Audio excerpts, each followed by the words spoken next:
Hello everyone, so welcome to Jaidev classes for JRF in political science. कैसे हैं आप सब friend? This is Meenakshi Singh और आज मैं आप लोगों को कराने वाली हूँ कुछ इम्पोर्टेंट ग्लोबलाइजेशन के पॉइंट्स, ठीक है, जो कि वेरी इंपॉर्टेंट है फॉर योर एग्जामिनेशन। तो चलिए स्टार्ट करते हैं। सबसे पहली बुक आ जाती है जगदीश भगवती की। तो आप सभी को पता है जगदीश भगवती की जो मोस्ट इंपॉर्टेंट बुक है इन डिफेंस ऑफ ग्लोबलाइजेशन है। कब की है? 2004 की है। तो इसमें इन्होंने इंक्लूसिव ग्लोबलाइजेशन के बारे में बात की थी। इन्होंने इस बुक में किसके बारे में बात की? इंक्लूसिव ग्लोबलाइजेशन की, ठीक है, समावेशी वैश्वीकरण की बात की। एक लर्नर के ये नोट्स हैं जो कि मैंने बनवाए थे, ठीक है, तो इसीलिए मैं आप लोगों को यहाँ से करा रही हूँ। इंक्लूसिव ग्लोबलाइजेशन 4 प्रकार से लाया जा सकता है। इंक्लूसिव ग्लोबलाइजेशन जो था, ठीक है, तो यहाँ पर जगदीश भगवती जी ने कहा कि इंक्लूसिव ग्लोबलाइजेशन कितनी तरीके से? 4 प्रकार से लाया जा सकता है। अगर हम रिफॉर्म कर दें IMF में, इंटरनेशनल मॉनेटरी फंड में, G8 जो ग्रुप 8 है अगर उसको ग्रुप 15 कर दिया जाए तब, या IMF का अन्य देशों पर नियंत्रण कम किया जाए तब। और ओपेक के लिए भी बात की कि ऑर्गेनाइजेशन जो है पेट्रोलियम एक्सपोर्टिंग कंट्रीज का, और एपेक जो है एशियन पैसिफिक कॉर्पोरेशन, जो एक तो आपका ओपेक हो गया 1960 में इसकी स्थापना हुई थी और दूसरे वाले की 1989 में, है ना। तो इनमें भी चेंजेस की बात कही, ठीक है, तो ये ध्यान रखना। तो ये जो इन डिफेंस ऑफ ग्लोबलाइजेशन है किसकी है? जगदीश भगवती जी की है। ये 2004 की बुक है। इस बुक में उन्होंने इंक्लूसिव ग्लोबलाइजेशन की बात की थी। इंक्लूसिव ग्लोबलाइजेशन कैसे लाया जा सकता है? 4 तरीके से लाया जा सकता है। फर्स्ट ऑफ ऑल, रिफॉर्म करो IMF में, ग्रुप 8 को चेंज करके ग्रुप 15 कर दो, और IMF का जो अन्य अदर कंट्रीज है उन पर जो कंट्रोल है उसको रिड्यूस करो, और ओपेक और एपेक में भी यहाँ पर चेंजेस लाने की बात की। उसके बाद आते हैं सेकंड नंबर पे नॉम चॉम्स्की। तो नॉम चॉम्स्की की मोस्ट इंपॉर्टेंट बुक है प्रॉफिट ओवर पीपल।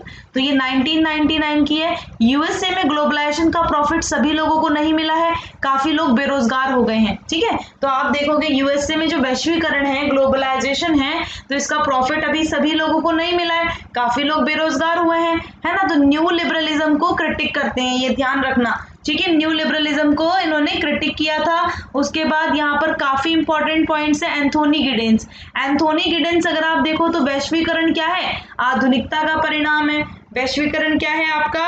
आधुनिकता का परिणाम है, ठीक है। तो ये चीज इन्होंने बोली। अब मैं आप लोगों को यहाँ पर कुछ बुक्स भी लिखवा देती हूँ, ठीक है। नॉम चॉम्स्की की बुक्स मैं आप लोगों को पहले लिखवा चुकी हूँ, लेकिन फिर भी मैं आप लोगों को दोबारा से बता देती हूँ इनकी जो मोस्ट इंपॉर्टेंट बुक्स हैं। थोड़े से पेन को हम हल्का कर लेते हैं। चलो, तो यहाँ पर अगर आप देखो जो नॉम चॉम्स्की है, इनकी मोस्ट इंपॉर्टेंट बुक क्या है? Who rules the world. Who rules the world, ये 2014 की बुक है। नेक्स्ट अगर आप देखो manufacturing consent, the political economy,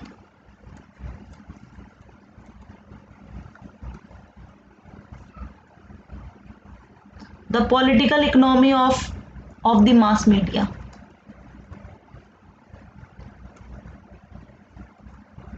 तो ये कब की है? ये 2014 की बुक है, ठीक है, ये ध्यान रखना। और इनकी मोस्ट इंपॉर्टेंट बुक है ऑन अनार्किज्म पे, ऑन अनार्किज्म, 2005 की बुक है ये।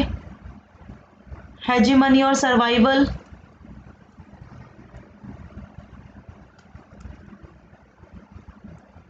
और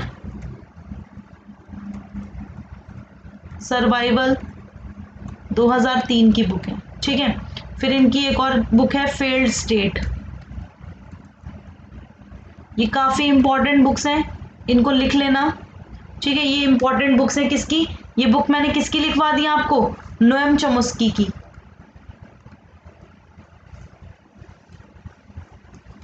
ठीक है। नोम चॉम्स्की की मोस्ट इंपॉर्टेंट बुक है, ये ध्यान रखिएगा।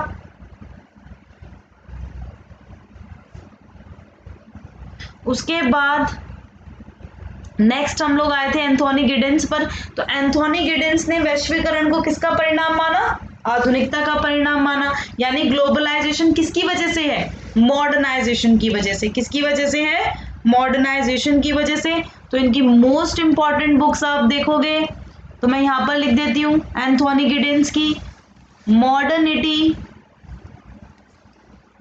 मॉडर्निटी एंड सेल्फ आइडेंटिटी है इनकी 1991 की।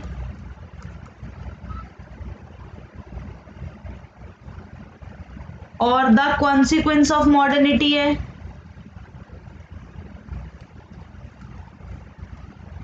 The consequences of modernity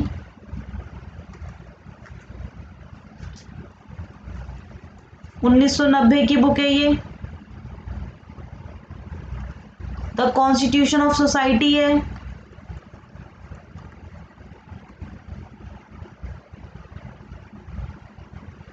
the constitution of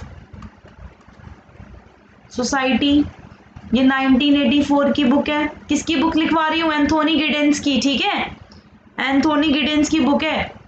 और एक और बुक है beyond left and right, left and right 1994 की है। ठीक है, इतनी याद रखना। गिलपिन ने क्या बोला? गिलपिन राजनीतिक कारकों को वैश्वीकरण का उत्तरदायी मानते हैं। तो ये ध्यान रखना। इंग्लिश वाले बच्चे क्या लिखेंगे? तो देखो एंथोनी गिडेंस ने बेसिकली वैश्वीकरण का जो कॉन्सिक्वेंस है, कॉन्सिक्वेंस क्या है ग्लोबलाइजेशन का? मॉडर्नाइजेशन। फिर गिलपिन क्या बोलते हैं? गिलपिन पॉलिटिकल फैक्टर, जो पॉलिटिकल फैक्टर्स है ना, पॉलिटिकल फैक्टर्स को रिस्पॉन्सिबल मानते हैं किसके लिए? ग्लोबलाइजेशन के लिए। तो ठीक है, राजनीतिक कारकों को वैश्वीकरण का उत्तरदायी मानते हैं। तो ये ध्यान रखना। तो यूएसए द्वारा आधिपत्य नीतियां विश्व पर थोपना, है ना, ये इसका उदाहरण हो गया। जैसे कि आज आप देखो इसका उदाहरण क्या है? उसका उदाहरण अगर आप देखो तो जो राजनीतिक कारक हैं, पॉलिटिकल फैक्टर को इन्होंने रिस्पॉन्सिबल माना ग्लोबलाइजेशन का। ठीक है, तो यूएसए द्वारा आधिपत्य नीतियां जो भी एक तरह से जो दूसरे पर डोमिनेंस पॉलिसीज हैं जो दूसरे पर थोपी जाती है ना, तो वो हो गया। फिर आते हैं आपके बारबरा गोल्ड। तो बारबरा गोल्ड क्या बोलते हैं कि वैश्वीकरण एक विश्व है, पूरा विश्व वैश्वीकरण है। Globalisation is a world and whole world is globalisation. तो ये कौन बोलते हैं? बारबरा गोल्ड बोलते हैं। तो बारबरा गोल्ड ने बेसिकली ये बोला था। उसके बाद रोजनो ने क्या कहा? रोजनो बेसिकली वैश्वीकरण का कारण तकनीक है। ठीक है, तो cause of globalisation is technology. तो कॉज किसको बताया ग्लोबलाइजेशन का? टेक्नोलॉजी को बताया। Very good.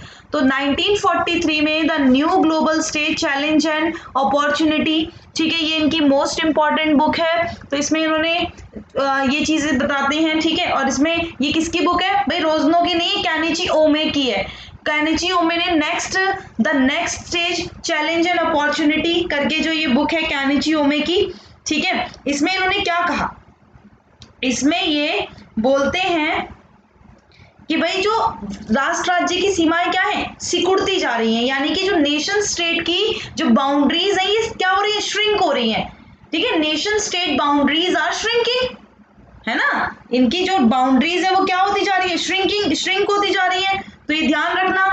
ठीक है, तो ये इनकी मोस्ट इंपॉर्टेंट बुक थी। अब देखो ये बुक आप लोगों को दिख नहीं रही होगी, मैं ना क्या करती हूँ, मैं यहाँ लिख देती हूँ। ठीक है, मैं यहाँ पर लिख रही हूँ, ध्यान से लिख लेना इस बुक का नाम, the next stage challenges and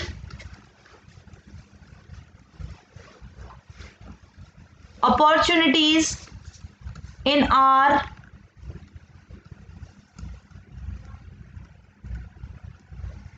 borderless world। ये कब की बुक है इनकी? 2005 की। ठीक है, तो कैनिची ओमे की। तो ये ध्यान रखना, इसके 4 कारण बताए थे इन्होंने, 4 आईज बताई। क्या बताई? 4 आईज। तो I for industry, I for investment, I for information और आई फॉर इंडिविजुअल। तो यहां पर अगर आप देखो, अटैक करने पर कोई कंट्री उस पर कम कम करने की कोशिश करेगी क्योंकि दोनों को लॉस होगा, है ना, बिल्कुल सही बात है। अगर मान लो अटैक अगर करती है, अटैक करने की कोई भी कंट्री जो होगी वो कोशिश क्या करेगी, कम करेगी, क्योंकि भैया दोनों को लॉस होगा, भाई कोई क्यों खतरा उठाना चाहेगा, है ना, तो ये ध्यान रखना।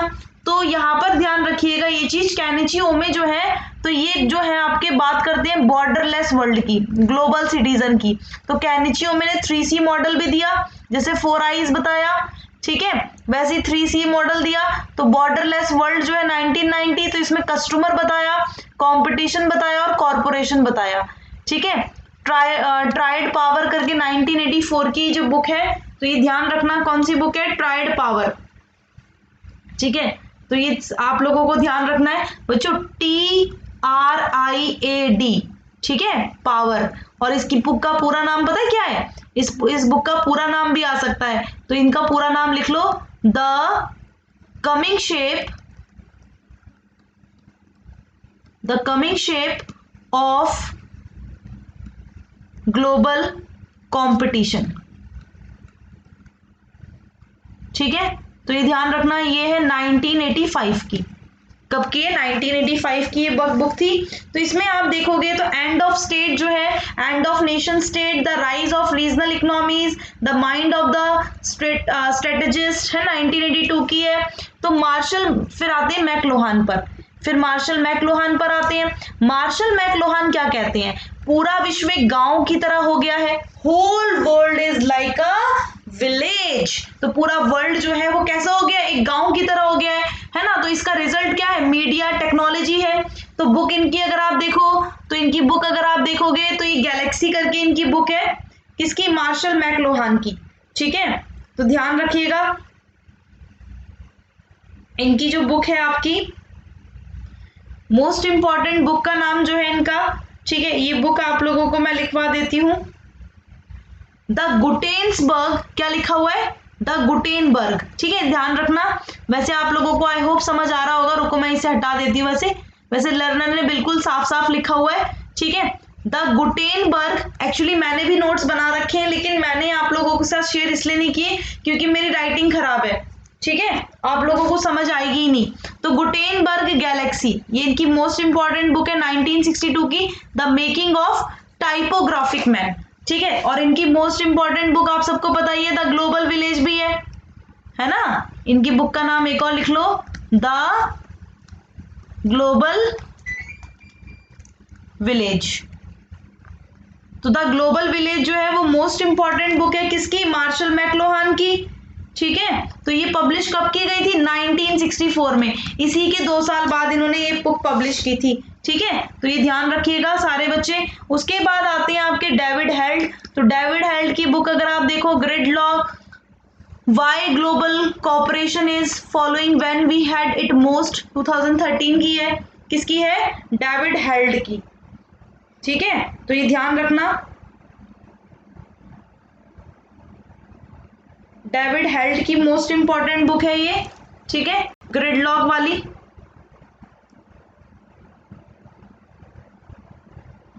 इनकी ना और भी बुक्स है, मैं आप लोगों को और भी लिखवा देती हूँ। देखो इनकी ना, इनसे पूछी जा सकती हैं आपसे, पेपर में इनसे आ सकती हैं। तो ग्लोबल कन्वेंट भी है, ग्लोबल कवनेंट, COVE, अरे मैंने एन लगा दिया ना, COVENANT, 2004 की बुक है, ठीक है। और इनकी और जो बुक्स हैं, ग्लोबलाइजेशन और एंटी ग्लोबलाइजेशन है,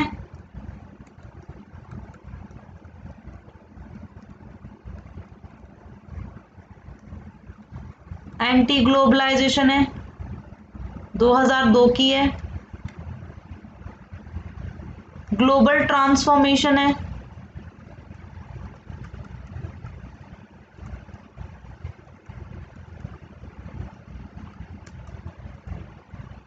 नाइनटीन 1999 की, मॉडल्स ऑफ डेमोक्रेसी, ये सब तो आपको पता ही है, ठीक है। ये ग्लोबलाइजेशन पे जो जितनी बुक्स हैं वो मैंने आपको लिखवा दी। अब डेविड हार्वे क्या बोलते हैं, डेविड हार्वे, वैश्वीकरण के कारण समय, दूरी की कमी, आई है ना। डेविड हार्वे ने बोला था, किसने बोला था? डेविड हार्वे ने, कि वैश्वीकरण के कारण क्या हुआ है, समय दूरी में कमी आई है ना, जो टाइम और जो बेसिकली आप देखोगे डिस्टेंस इसकी क्या हुई है, ये कम हुई है। ठीक है, इनकी बुक है the condition of post modernity 1989, the ways of the world 2016 की बुक है।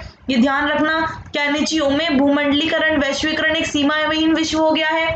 वैश्वीकरण की वजह से क्या है, बॉर्डरलेस वर्ल्ड की बात किसने की, तो बॉर्डरलेस वर्ल्ड की बात किसने की थी, केनिची ओमे ने। तो कौन सी बुक में, द नेक्स्ट ग्लोबल स्टेज में। ठीक है, फिर मार्शल मैकलुहान ने अंडरस्टैंडिंग मीडिया 1964 में ग्लोबल थिएटर की बात की, जो टर्म थी, है ना, जो टर्म थी स्टॉप यूज बाय द, ये जो है, ये जो ग्लोबल थिएटर था बेसिकली, तो ग्लोबल थिएटर की बात किसने की थी, मैकलुहान ने की थी। ठीक है, मार्शल मैकलुहान ग्लोबल थिएटर की बात करते हैं। गिल्पिन ये अपने अपने स्टेट सेंट्रिक रियलिस्ट बोलते हैं, ये अपने आप को क्या बोलते हैं, स्टेट सेंट्रिक रियलिस्ट बोलते हैं अपने आप को। और इनकी बुक है belong to the new classical realism school, है ना, ग्लोबल पॉलिटिकल इकोनॉमी, ये इनकी बुक्स हैं। US power, multinational corporation, the challenge of global capitalism. Full name अगर आप देखो इस बुक का, तो global political economy understanding the international economic order 2003। उसके बाद डेविड जॉनसन आते हैं। तो डेविड जॉनसन एंड्रयू हेल्ड जो इनका पूरा नाम है, तो बेसिकली ब्रिटिश के थे, ये एक्टिव स्कॉलर थे। ठीक है, और ये इशू पर, ग्लोबलाइजेशन के इशू पर और ग्लोबल गवर्नेंस पर बात करते हैं, और जॉइंट एडिटर थे चीफ जनरल ग्लोबल पॉलिसी के। इनकी most important book global transformation है, ग्लोबलाइजेशन एंड एंटी ग्लोबलाइजेशन और ग्लोबलाइजेशन इनइक्वालिटी। ठीक है, तो ये ध्यान रखिएगा। अभी बेसिकली मैंने आप लोगों को एक बुक भी बताई थी, है ना, ग्लोबलाइजेशन और एंटी ग्लोबलाइजेशन। तो बच्चों ध्यान रखना, तो ये एंथोनी मैग्रो, ठीक है, ये इनकी भी है, मतलब इनकी तो अलग है ही। ठीक है, एंड्रयू करके जो है ना, ये तो एक तरह से ग्लोबलाइजेशन और एंटी ग्लोबलाइजेशन मैंने आपको किसकी बताई, डेविड हेल्ड की बताई, है ना, इनकी बताई थी। और इनकी भी है ये। ठीक है, डेविड जॉनसन की भी बुक है ग्लोबलाइजेशन और एंटी ग्लोबलाइजेशन।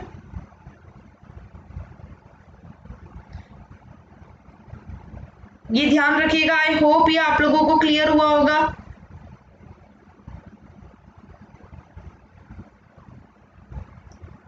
ठीक है, डेविड जॉनसन,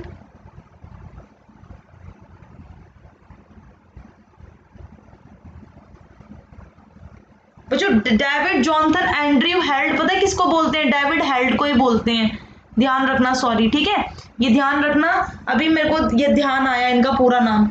ठीक है, जो डेविड जॉनसन एंड्रयू हेल्ड है ना, ये डेविड हेल्ड को ही बोला जाता है, और ये इन्हीं की बुक है, किसकी, globalisation, anti globalisation, global inequality, global transformation. ठीक है, तो ये ध्यान रखना। इन्होंने ग्लोबल गवर्नेंस और इशू ऑफ ग्लोबलाइजेशन पर बात की थी, और ज्वाइंट एडिटर थे किसके, ग्लोबल पॉलिसी के। चलिए, thank you so much everyone, and आप लोग भी पूरा नाम लिख लेना इनका, डेविड जॉनसन एंड्रयू हेल्ड। ठीक है, ये इनका पूरा नाम था, ताकि कंफ्यूज ना हो जाओ। So daily plus and special classes हो रही हैं अनअकैडमी पे, डिटेल कोर्स चल रहा है। जो भी बच्चा आना चाहता है यूपीएससी की, अगर आप तैयारी कर रहे हो तो आ सकते हो। स्पेशल क्लासेस चल रही है 4 PM, इसके लिए भी आप लोग आ सकते हो। ठीक है, ये देखिए कोर्सेज है मेरे, प्राइस हाइक होने वाला है, यूज कर सकते हो मेरा रेफरल कोड मीनाक्षी लाइव। अगर अभी 3 महीने का कोड लेते हो तो ये 5000 का पड़ेगा। आगे बढ़ के अगर आगे करने की कोशिश करोगे तो ये महंगा पड़ेगा। 1 मंथ का सब्सक्रिप्शन ले सकते हो, अभी ये 2300 समथिंग का पड़ जाएगा। यूज करना मीनाक्षी लाइव। तब स्पेशल क्लासेस आप देख सकते हो, रिवीजन सीरीज चल रही है मेरी एमसीक्यूज पर, पॉलिटिकल साइंस पर 4 बजे, और मॉक टेस्ट भी होते हैं। ठीक है, कल हुआ था वेडनेसडे को, और संडे को मेरा होता है, ये मंडे नहीं संडे है। ठीक है, 9 PM, तो ध्यान रखना। और प्लस सब्सक्रिप्शन आप लोग ले सकते हो, गलती से वो मंडे लिख दिया है मैंने, संडे में कर दूंगी। ठीक है, 1 month, 3 month, 6 month, 12 month, 24 month का सब्सक्रिप्शन ले सकते हो, और मीनाक्षी लाइव यूज कर लेना। चलिए, so thank you so much everyone. जब भी आप अनअकैडमी पे आते हो पेपर 1 पेपर 2 की तैयारी करने के लिए, तो यूज करिए Meenakshi live for getting 10% discount. Thank you, thanks for watching, bye bye to all, thank you.